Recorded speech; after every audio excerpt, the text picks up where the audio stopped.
So, serotonin, where to begin? While I was researching this amazing yet dumbfounding neurotransmitter, I stumbled into a few studies.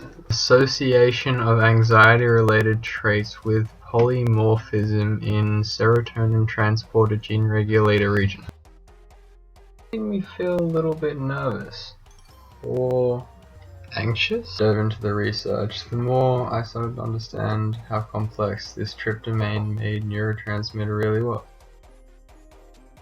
So before this course, I had a slight idea about dopamine, serotonin, melatonin, just basic hormones, and just their everyday treatments, things like ADHD treatment with methamphetamine speed base. But the more I look at it, serotonin is fascinating. It's so much deeper, and there's so many things that it does. Yeah, we have no idea exactly what it does. We can't say anything exactly. We know where it's found, but it's found there so often. So some of the things that I could find serotonin was responsible for, things like everyday function, movements, your body's movements, muscles, thoughts, how you feel about the person sitting next to you, what you want to eat, how you feel when you wake up, whether you want to do an assignment or not. But it also affects things that we don't actually have an instant response over. Things like digestion. 90% of serotonin is actually found in your digestion system.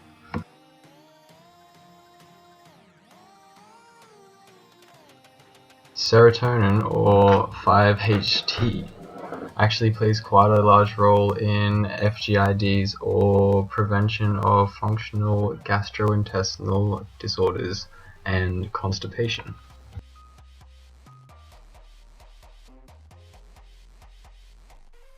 Some studies showed that when the stool was taken, there was plasma found with larger amounts of serotonin in some of the wetter stools and lower amounts of serotonin found in dry stools.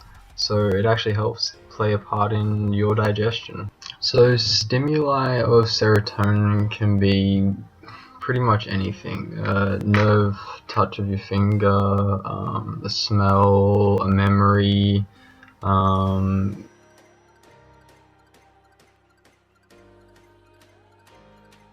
Serotonin also reverses and converses with other hormones. Release of serotonin isn't just a release of serotonin.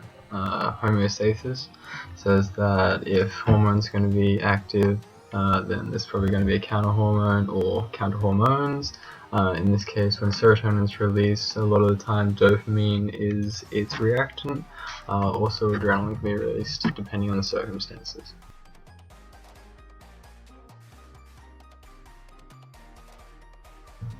Serotonin is produced in the pineal gland along with melatonin, and it travels through your brain and spine and parts of your body through the serotonergic pathways.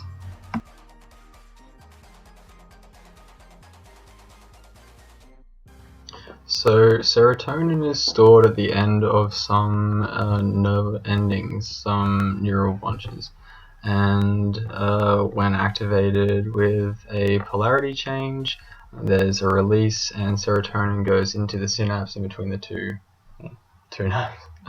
When that happens, it reacts with the next nerve conversing, and then returns back to the axon terminal and is reused.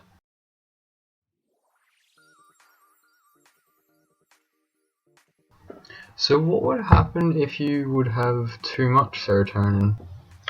With most stimulus from synthetic drugs, including LSD, the effects can be seen of impairment of your psyche. This is caused by the receptor on the axon terminal, which allows the serotonin back in after it's conversed with the next nerve along, back in, and that gets blocked. Serotonin stays in the synapse, and then you get this build-up in the synapse, which keeps activating the next nerve along. You get a chain effect, along with the receptor being clogged. That promotes more serotonin reproduction from the axon terminal, so you get more serotonin. Also, once that's infiltrated the axon terminal, that pushes out more serotonin and promotes more serotonin reproduction, so you end up with heaps of serotonin, so you have all these nerves misfiring from a chemical imbalance.